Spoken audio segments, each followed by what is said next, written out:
இன்று என்னுடைய செல்லம் டைரீஸில் உங்கள் கூட நான் பகிர்ந்துக்க போகிறது எங்கள் ஊர் சிந்தாமணி விநாயகர் கோவிலை பற்றி தான்.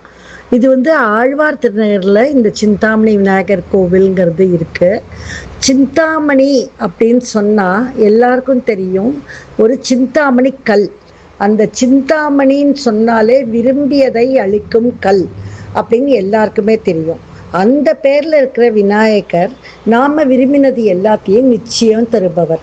ஆழ்வார் திருநகரில் வாழற பலரது குழந்தைகள் வெளிநாட்டில் வசிக்கிறதுனால இங்கே இருக்கிற முதியவர்கள் பெரியவர்கள் இவர்களுடைய முதல் கடவுளுமே முதல் குழந்தையுமே சிந்தாமணி விநாயகர் தான். ரொம்ப அருமையாக இருக்கும் இந்த கோவில். இந்த கோவிலில் முருகன், ஐயப்பன், குருவாயூரப்பன், சௌபாகியலக்ஷ்மி, மீனாட்சி சமேத சுந்தரேஸ்வரர், புவனேஸ்வரி அம்மன், நவகிரகம், பைரவர், சக்கரத்தாழ்வார், யோக நரசிம்ஹர், ஆஞ்சநேயர், அப்புறம் தன்வந்திரி, இத்தனை தெய்வங்களும் ஒரே இடத்துல இருக்கு. அதே சமயத்தில் கோஷ்ட தெய்வங்களா துர்க்கை, பிரம்மா, திருமால், அதே சமயத்தில் நால்வர் எல்லாரும் இந்த கோவிலில் இருக்காங்க. ரொம்ப சக்தி வாய்ந்த இவரை வணங்குறது மூலமாக எங்கள் எல்லாரோட ஆன்மீக பலமும் அதிகரிக்கிறது.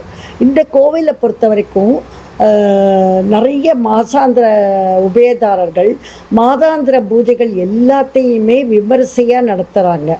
அதில் முக்கியமாக சங்கடகர சதுர்த்தி, 2 பிரதோஷம், லக்ஷ்மி குபேர பூஜை, புவனேஸ்வரிக்கு திருசதி, ஆஞ்சநேயருக்கு மூலம், சுதர்ஷனருக்கும் யோக நரசிம்மருக்கும் சுவாதி நட்சத்திரத்தன்னைக்கு விசேஷ ஹோமம் பூஜைகள், தன்வந்திரி சுவாமிக்கு ஆயில்ய நட்சத்திரத்தன்னைக்கு விசேஷ பூஜைகள், அதுக்கப்புறமா பைரவருக்கு தேய்பிரை அஷ்டமி அன்னைக்கு பூஜை பண்ணுறாங்க. குருவாயூரப்பனுக்கு திருவோணத்தன்னைக்கு ஸ்ரவண தீபம் போடுறாங்க. அதுக்கப்புறமா நால்வருக்கும் திருமுறை படித்து பூஜை நடத்துறதுண்டு. சிவகாம சுந்தரி சமேத நடராஜருக்கும் அபிஷேக ஆராதனைகள் இருக்குது. சூரியனுக்கு ஞாயிற்றுக்கிழமையில் சப்தமி நாளில் சூரிய ஹோமம் நடக்கிறது.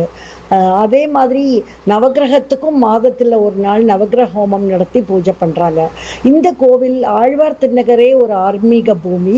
இந்த கோவிலில் இருக்க அனைத்து தெய்வங்களுக்கும் மாசாந்திரமாக அதோட சாநித்தியம் குறையாமல் எல்லா பூஜைகளும் பண்ணுறதுனால இது நல்ல பவர்ஃபுல்லாக ஆகி இந்த கோவில் இங்கே வர மக்கள் அனைவருக்கும் நிஜமாகவே அவருடைய பிரார்த்தனைகளை நிறைவேற்றி கொடுக்குறார் இந்த சிந்தாமணி விநாயகர். நீங்கள் வலசரவாக்கம் பக்கம் வந்தீங்கன்னா கண்டிப்பாக இந்த ஆழ்வார் திருநகரில் இருக்க சிந்தாமணி விநாயகர் கோவிலில் அவரை வணங்குறது மூலமாக உங்களுடைய விருப்பங்கள் அனைத்தையும் அவர் நிறைவேற்றுவார். ஓம் ஸ்ரீ விக்ன விநாயகரே போற்றி.